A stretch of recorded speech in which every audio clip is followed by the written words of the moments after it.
My name is Margaret, and I am 72 years old. After a long-awaited vacation in Florida, I came home early, eager to surprise my daughter, Emily, and her family.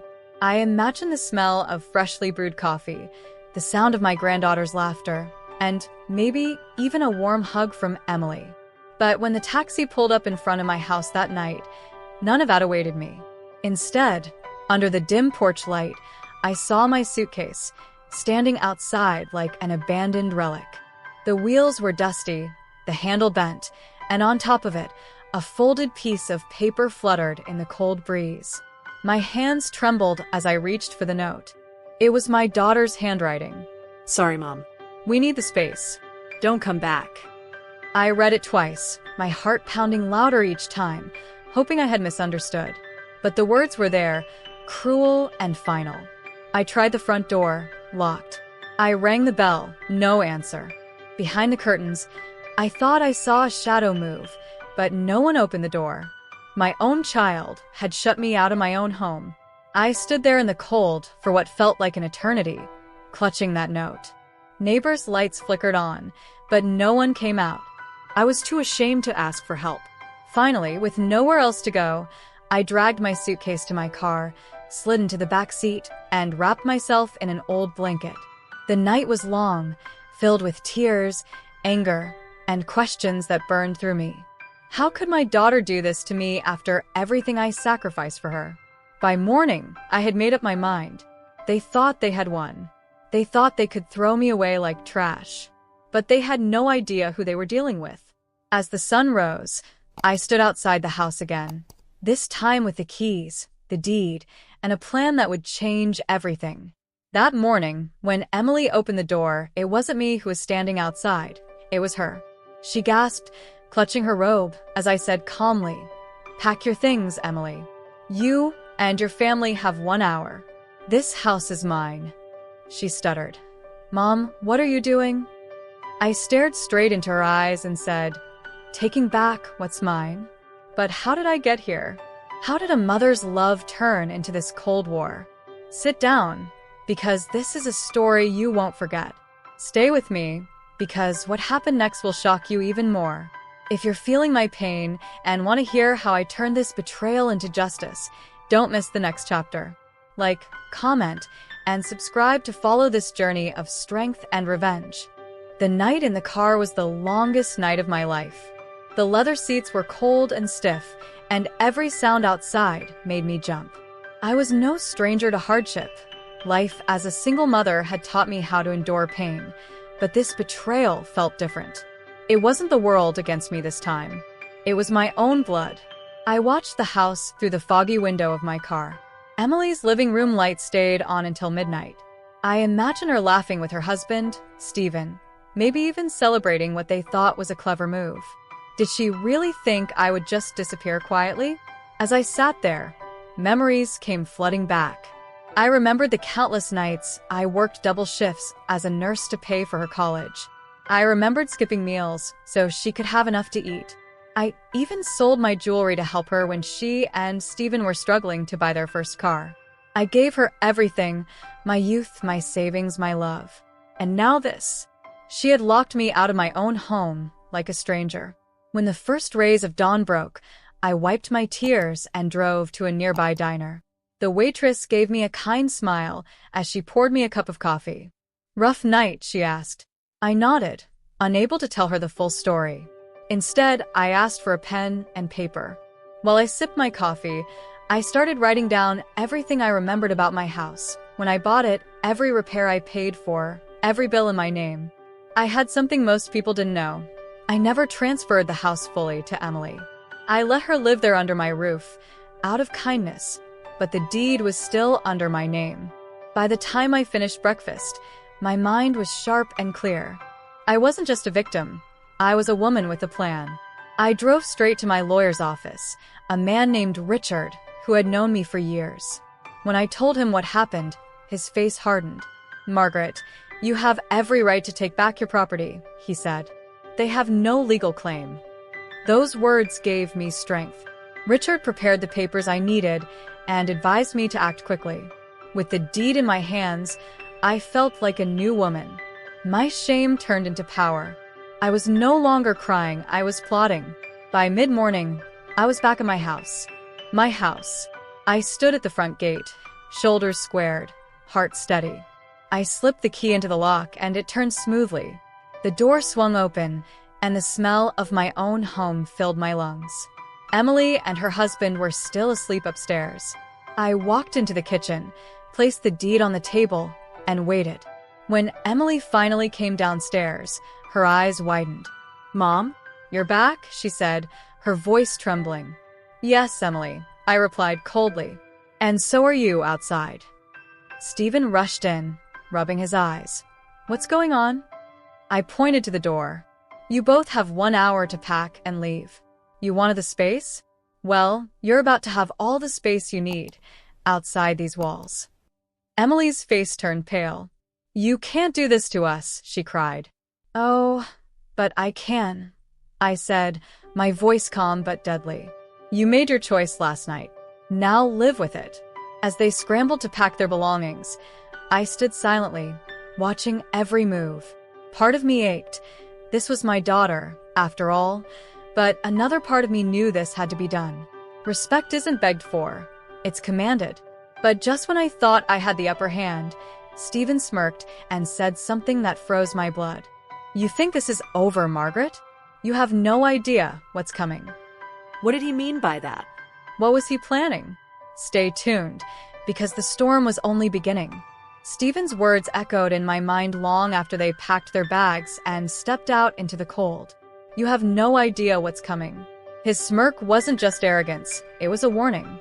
I stood at the doorway, watching as they carried their things to their car. Emily didn't even look back. She held their daughter, Lily, close to her chest, her face buried in shame or maybe anger. I couldn't tell. When the door closed behind me, a wave of silence filled the house. It wasn't peaceful, it was heavy, almost suffocating. Every room carried memories of happier times, birthday parties, laughter, bedtime stories. Now it felt like a battlefield after the war. I sat at the kitchen table, staring at the note Emily had left on my suitcase. I kept it, not out of sentiment, but as a reminder of how quickly love can turn to betrayal. But Stephen's threat gnawed at me. I wasn't a fool. That man had always been trouble, slick with words, always looking for shortcuts in life. I never trusted him fully, but I kept quiet for Emily's sake. Now, with his pride wounded, I knew he wouldn't let this go easily. That night, as I tried to sleep in my own bed, I heard noises outside, footsteps, maybe, or just my imagination running wild. I peeked through the curtains, but saw nothing. Still, I locked every window and door. Old habits die hard, and I had learned long ago to prepare for the worst. The next morning, I received an email that made my heart drop. It was from my bank, alerting me to an attempt to access my account. Unauthorized. My hands shook as I clicked the details. Someone had tried to withdraw funds using my online credentials. Only 2 people had ever known enough about my accounts to even attempt something like this: me and Emily. I called Richard, my lawyer, right away. He advised me to secure everything, change passwords, freeze accounts, and keep all documents in a safe place. "Margaret," he said firmly, "they're desperate. Desperate people do dangerous things. Be careful." While I was locking my important papers in a fireproof box, the doorbell rang. My heart pounded. When I opened the door, Emily was standing there, eyes swollen from crying. "Mom, can we talk?" she asked softly. Part of me wanted to slam the door. Another part, the mother in me, wanted to hold her and ask why. I stepped aside and let her in. She sat at the table, fiddling with her fingers. "I didn't want to kick you out," she whispered. "Stephen, he said it was for the best. He said we needed to take the house before you were gone." My blood boiled. "Gone? Do you think I'm dying, Emily? Do you think I'm weak?" She shook her head, tears streaming down her face. "No, Mom, he told me you'd leave it to us anyway. He convinced me it was time to move on." I leaned forward, my voice sharp as a knife. "Moving on doesn't mean betraying the person who gave you life. You let him poison you against me." Before she could respond, the front door burst open. Stephen walked in, his face twisted with rage. "What's this, Emily? You came back to grovel," he sneered. Then he turned to me. "Margaret, you think you've won? This house won't protect you. I have something better, a way to take it all legally." I stood up, unshaken. "Try me, Stephen. Just try me." His smirk returned, cold and venomous. "Oh, you'll see. You'll wish you never crossed me." He grabbed Emily by the arm, dragging her out as she cried, "Mom, I'm sorry." I watched them leave, my heart pounding with a mix of fury and fear. What legal trick could he possibly have? What was he planning behind my back? That night, as the wind howled against the windows, I sat awake, thinking of every possible move he could make. I wasn't going to sit and wait for the storm. I was going to meet it head-on. But the next morning, when I opened my mailbox, I found an envelope that sent chills down my spine. Inside was a legal notice. Stephen was suing me for ownership of my house, claiming I was mentally unfit to manage my own property. I sank into my chair, the papers trembling in my hands. He wasn't bluffing. This was war, and I was ready to fight. The letter felt like a slap across my face. Mentally unfit? My hands trembled as I reread the accusation. Stephen had filed a petition with the court, claiming that I, Margaret Harris, at 72, was suffering from cognitive decline and could no longer make sound decisions about my property. He even included fabricated statements from neighbors, people I had lived alongside for decades, claiming they had seen me confused or wandering aimlessly. Lies. Every word. I sat there, my chest tight, as anger slowly replaced the shock. This wasn't just about the house anymore. This was about my dignity, my name, my very existence. Stephen wasn't just trying to steal my home. He was trying to erase me while I was still alive. I called Richard immediately, my voice shaking but firm. "He's claiming I'm incompetent," I said. Richard sighed deeply. "This is ugly, Margaret. But don't worry, we'll fight this. You'll need to undergo an evaluation by a court-approved psychologist to prove your mental fitness. We'll also need witnesses to testify to your character and capabilities." Witnesses. I thought of who I could call. My best friend Helen, who had known me for 50 years, and Pastor James, who often visited and could vouch for my clarity. I wasn't alone in this fight, even though Stephen wanted me to feel that way. But as soon as word spread about the lawsuit, the whispers began. Some neighbors avoided eye contact, while others offered pitying glances. It was humiliating, but I kept my head high. This was my home, my life, and I wasn't about to lose it to a snake like Stephen. Days later, Emily came to see me again. This time, she didn't cry. Her face was cold, almost hardened. "Mom," she said, "Stephen is doing this for us. You're old. You should just let it go and live somewhere smaller. Why fight so hard?" Her words cut deeper than any knife. "Emily," I said slowly, my voice trembling, "you call this love? Standing by while your husband destroys me? You think giving up my life is the answer?" She shrugged, avoiding my gaze. "You'll understand one day." I took a step closer. No, Emily. "You will understand one day when someone you love betrays you and you have no one to blame but yourself." She left without another word.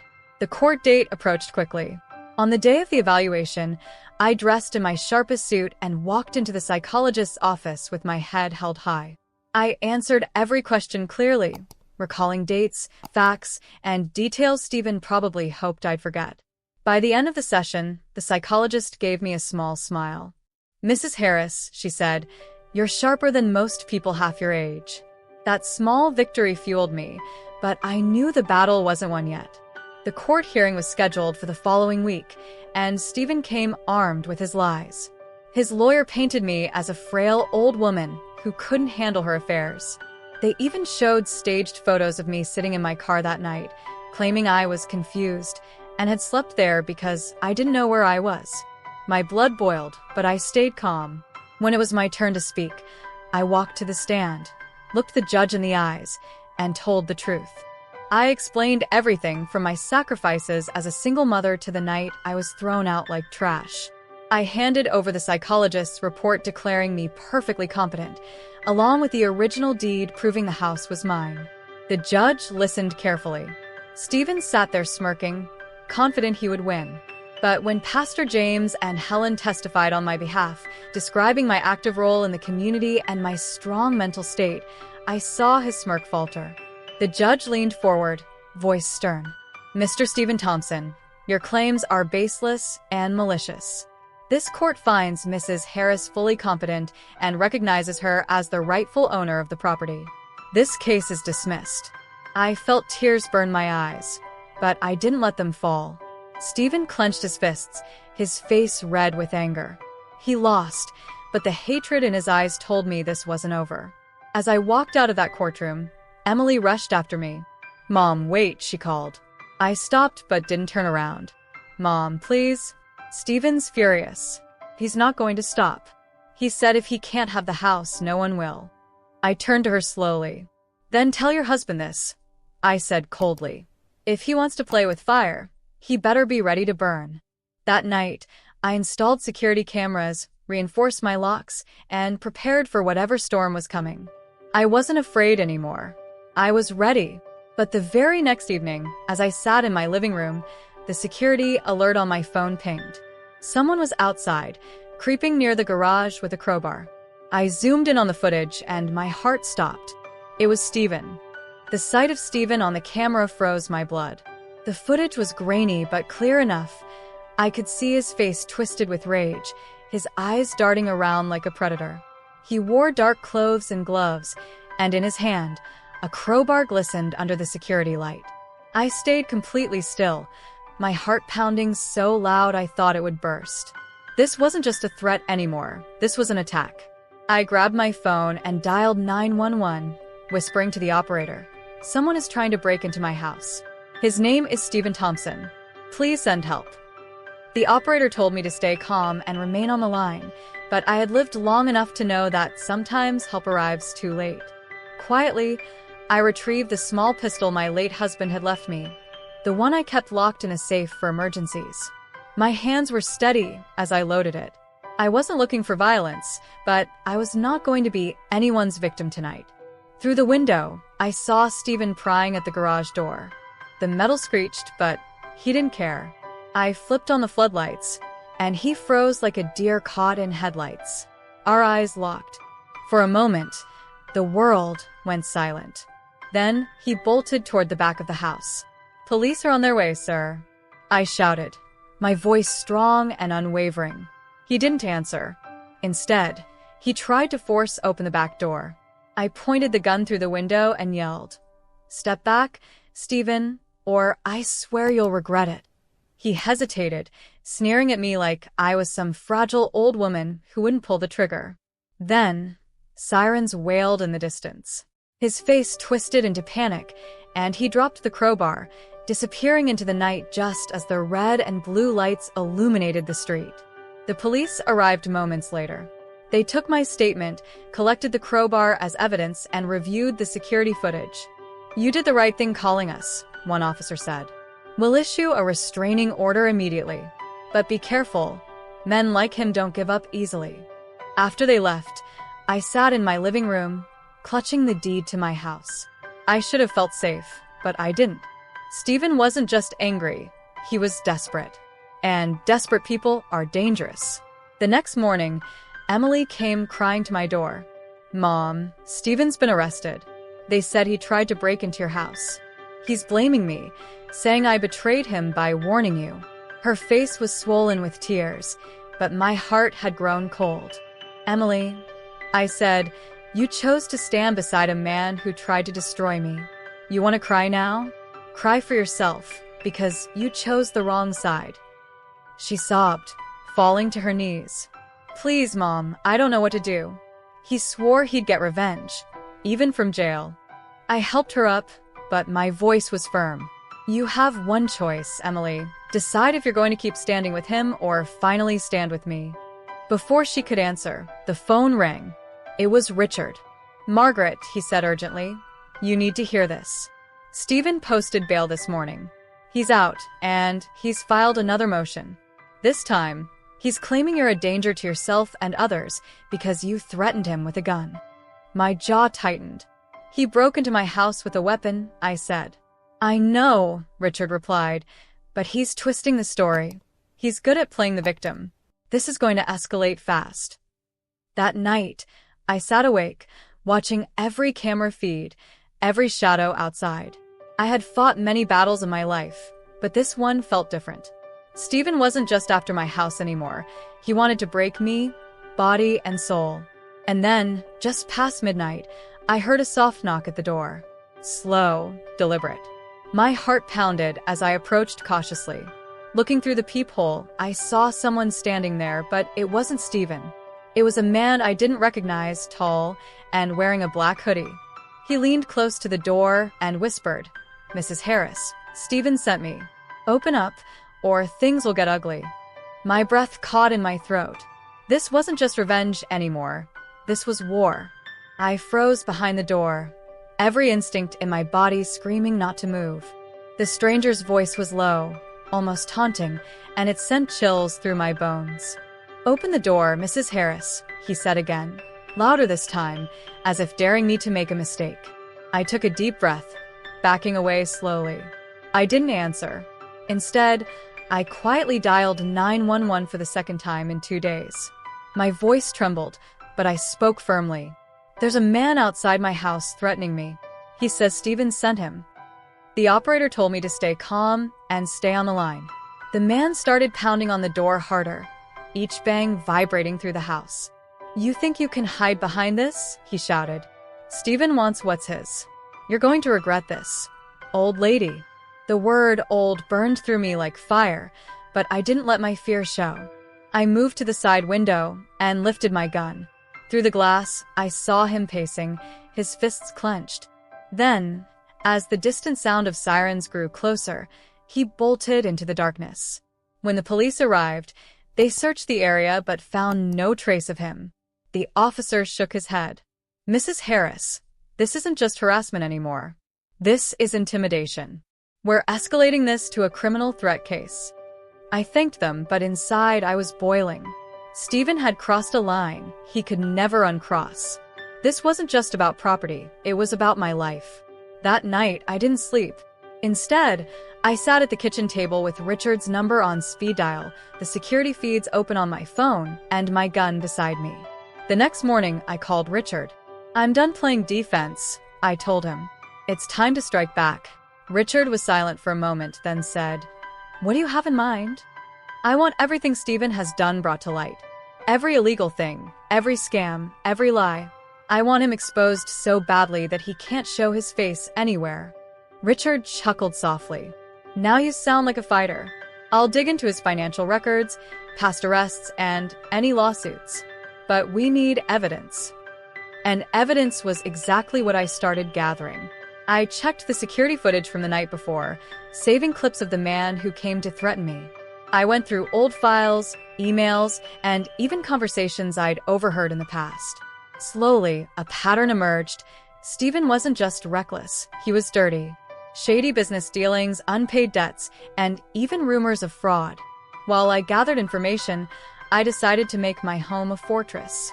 I installed stronger locks, added extra cameras, and even asked Pastor James to bless the house. He prayed over me, holding my hands as he said, "The wicked will fall by their own traps, Margaret. Stay strong." Days passed quietly, too quietly. Then one afternoon, I got a call from an unknown number. When I answered, a cold voice said, "You think you're smart, huh? You think you can outplay Stephen? You'll wish you were dead before this is over." The line went dead before I could respond. My hands shook, but not from fear. From rage. This was it, the last straw. I called Richard again. File a restraining order not just against Stephen, but anyone associated with him. And prepare to sue him for harassment, emotional distress, and attempted burglary. We filed the case the next morning. News traveled fast, and soon the small town was buzzing with whispers. People started approaching me quietly in the grocery store, saying they had seen Stephen doing shady things or heard him boasting about taking my house. One brave neighbor, Mr. Collins, even gave me security footage of Stephen meeting with suspicious men in his driveway. But Stephen wasn't sitting still either. A week later, as I returned from church, I found something horrifying. Spray painted across my garage door were the words, "Leave or die." The paint dripped like blood. My knees buckled, but I stood tall. This wasn't going to scare me into silence. This was fuel for my fire. That night, as I cleaned the mess, I made a vow to myself. Stephen thought he was dealing with some fragile old woman who would break. But he forgot. Life had already broken me many times, and every time I came back stronger. The next day, I walked into the police station and handed over all my evidence. The videos, the threats, the paint, the phone calls. The officers' faces hardened. "This isn't just harassment anymore," one said. "This is a criminal case. We're moving to arrest him." But before the police could make their move, something unexpected happened. Emily called me late that night, her voice shaking. "Mom, you have to leave the house. Now." Stephen's planning something terrible. He said you won't see the sunrise." My blood turned cold. "Emily, where is he?" "I don't know," she sobbed. "But he's not himself. He's dangerous." Before I could respond, I heard something outside. Footsteps. Slow, deliberate, just like before. My cameras buzzed with alerts, and when I checked the feed, I saw Stephen himself, walking straight toward my front door, carrying something in his hand. My heart pounded as I reached for my phone and my gun. This wasn't just a threat anymore. This was the night everything would explode. Stephen's silhouette loomed larger on the camera screen as he crept closer to my front porch. The object in his hand glinted under the security light. It wasn't a crowbar this time. It was a gasoline canister. My heart slammed against my chest. He wasn't here to scare me anymore. He was here to burn me out. I dialed 911 again, whispering into the phone, "He's here. He has gasoline. He's going to burn my house."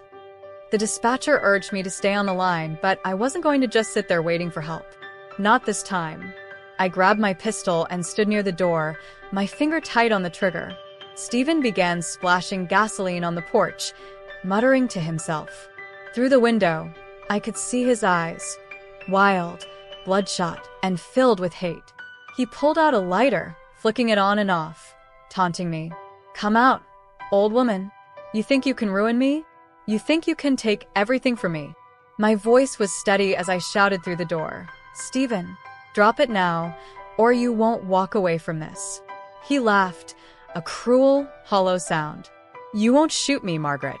You're too soft. You're nothing but a scared old lady hiding behind a door." That was the moment everything slowed down. I remembered every sacrifice, every tear I shed because of their betrayal, every time I had been underestimated. No more. Not tonight. He raised the lighter toward the gasoline-soaked porch, and just as he was about to ignite it, I fired. The bullet struck the ground near his feet, kicking up splinters. He froze, startled, as the floodlights blazed brighter. "I told you, Stephen," I growled. "Take one more step, and the next one goes through you." The sound of sirens pierced the night. Stephen dropped the lighter and bolted, slipping on the gasoline and crashing into the yard.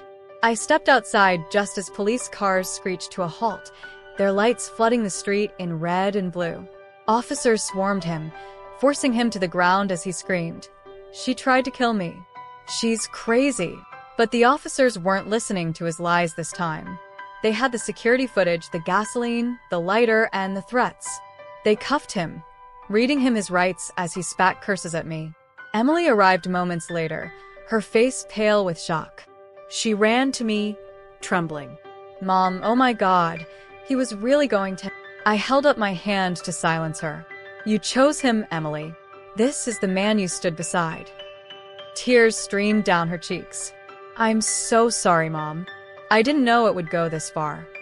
I stared at her, my heart aching but my resolve firm. "Sorry won't fix the damage, Emily.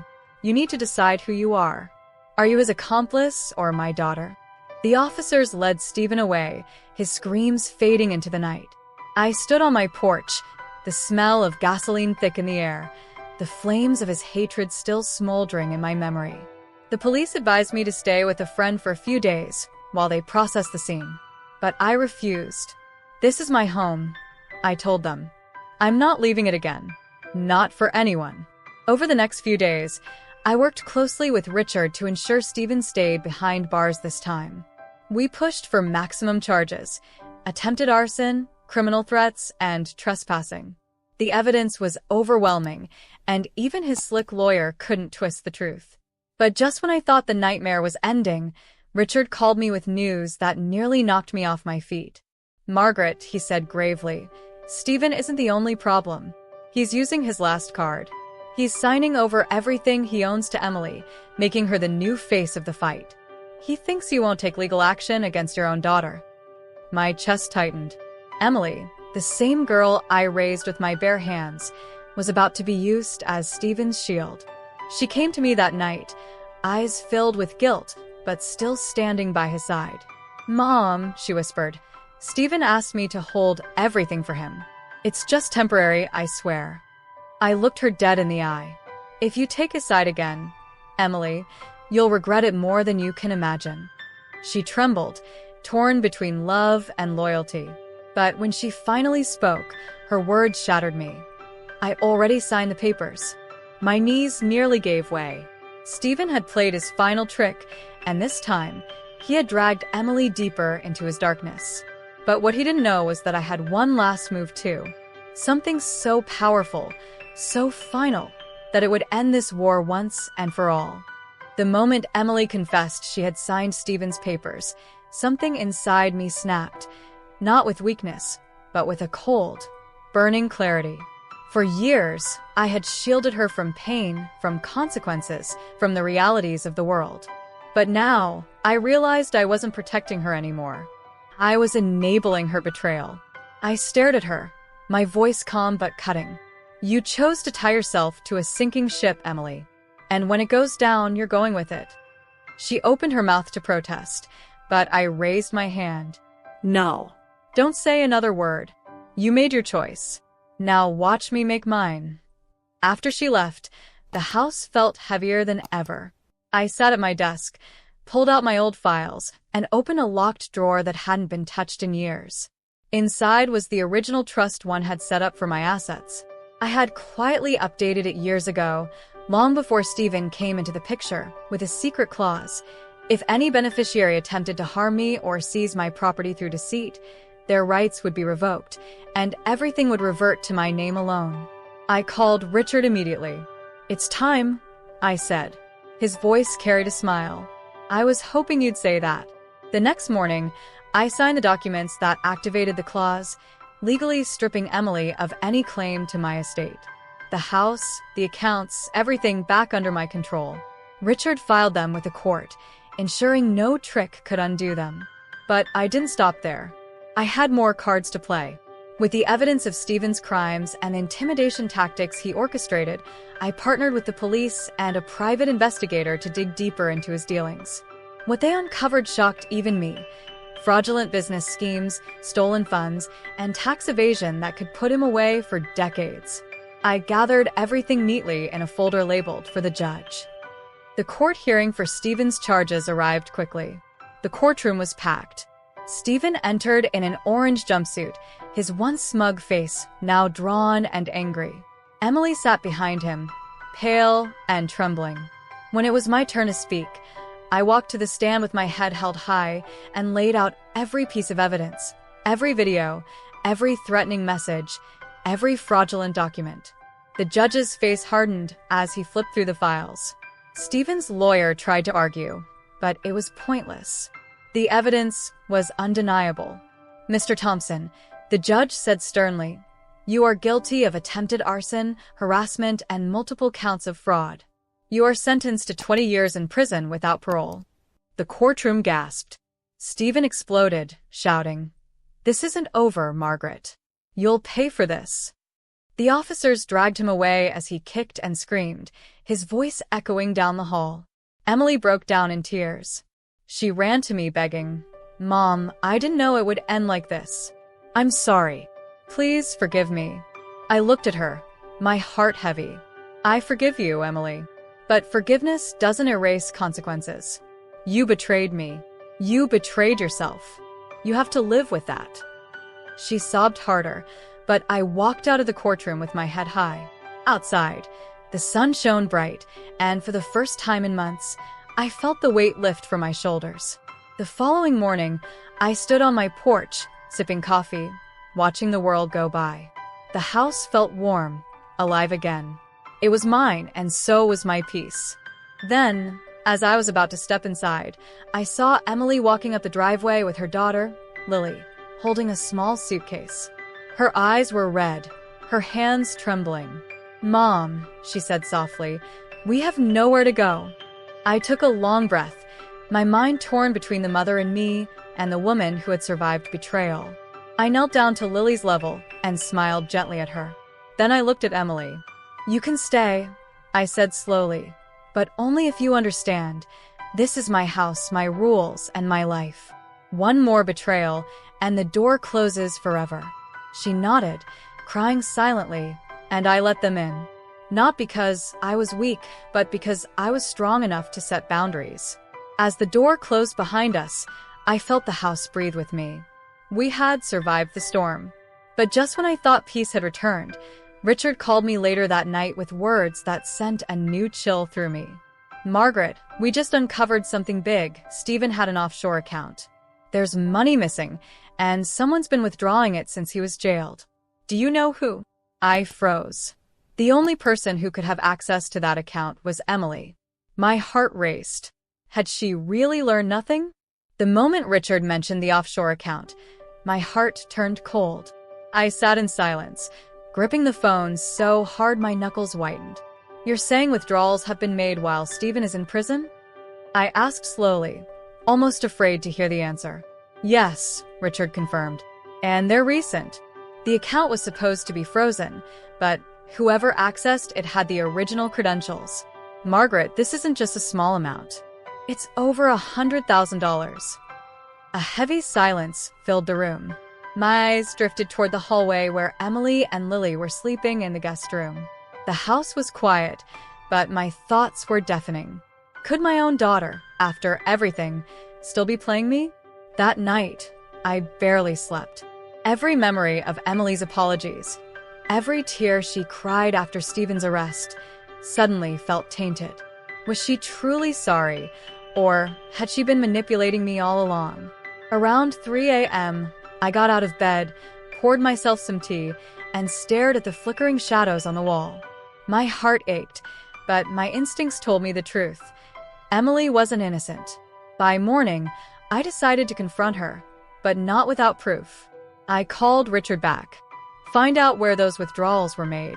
Track every last cent. He promised to dig deeper. The next few days were tense. Emily moved around the house quietly, helping with chores, cooking meals, and even laughing with Lily. To anyone else, she looked like a daughter trying to make amends. But to me, it felt like a mask. On the third day, Richard sent me an email with bank records and security footage from an ATM in another city. The grainy image was enough to confirm my fears.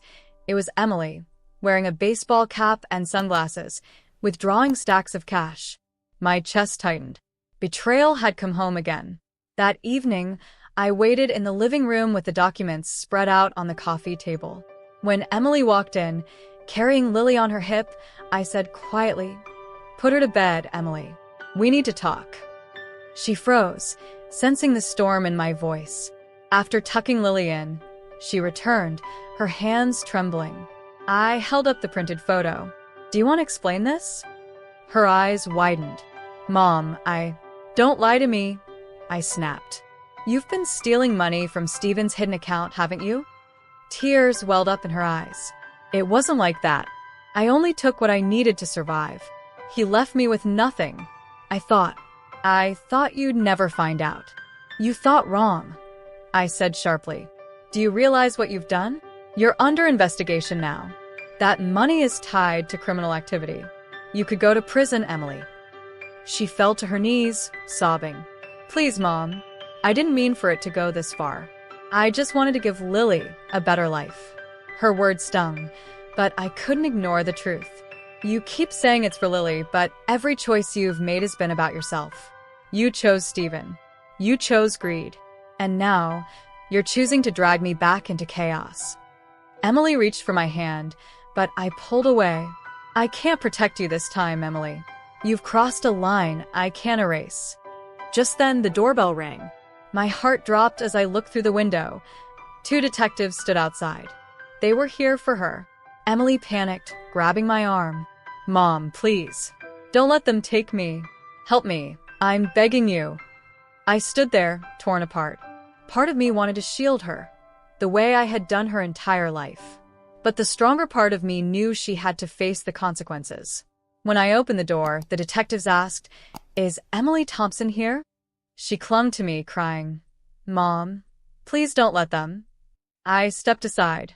"She's here." The detectives took her gently but firmly, reading her rights as Lily cried from the hallway. My heart shattered, but I knew it was the right thing.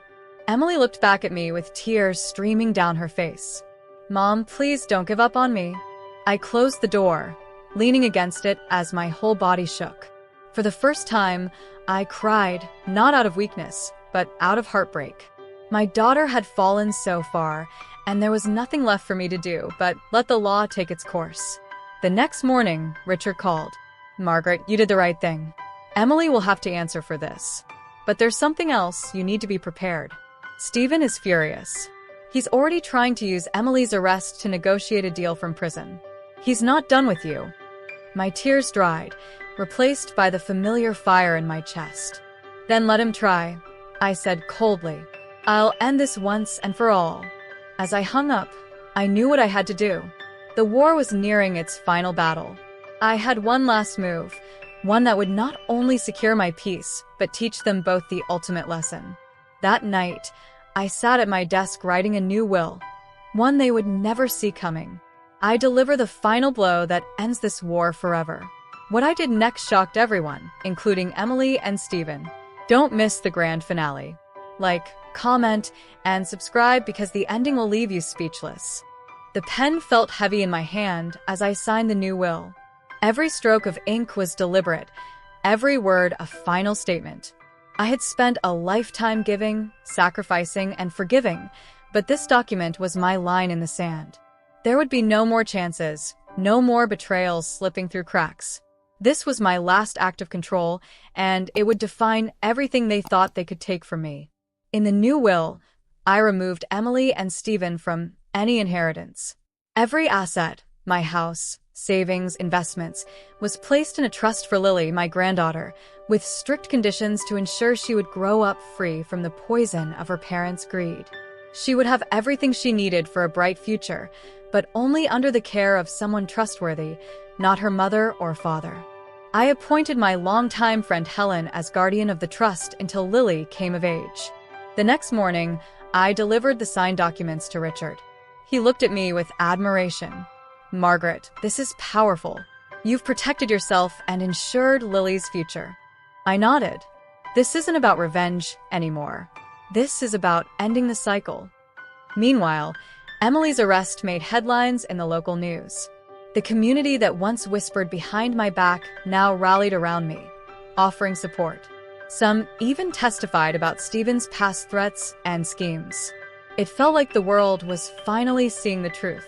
A week later, I attended Emily's bail hearing.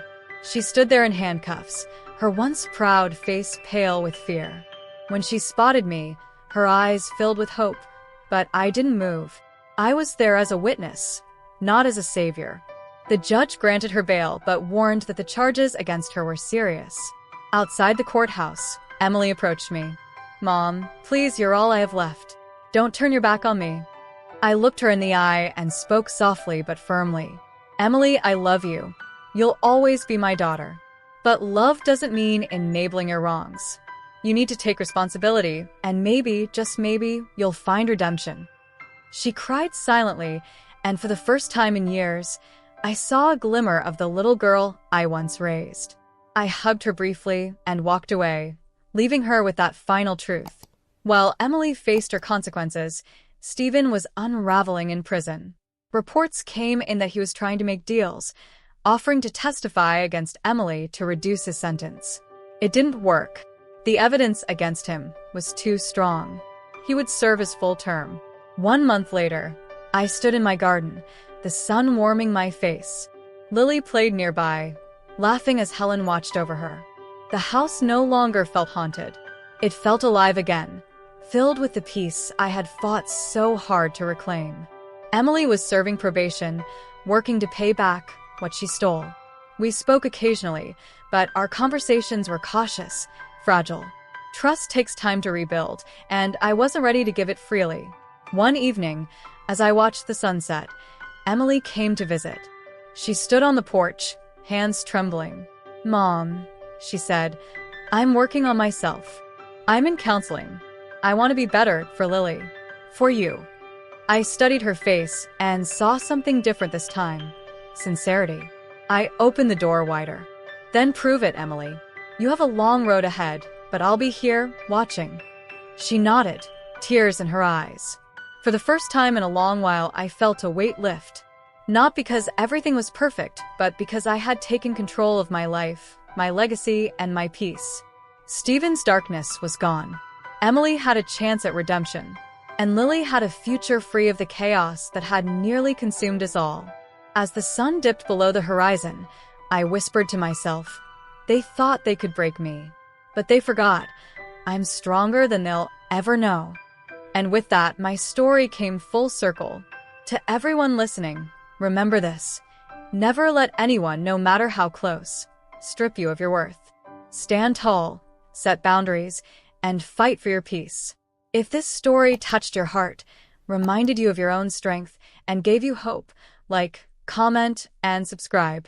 Because your story matters too, and it's never too late to take back your power. Ask ChatGPT.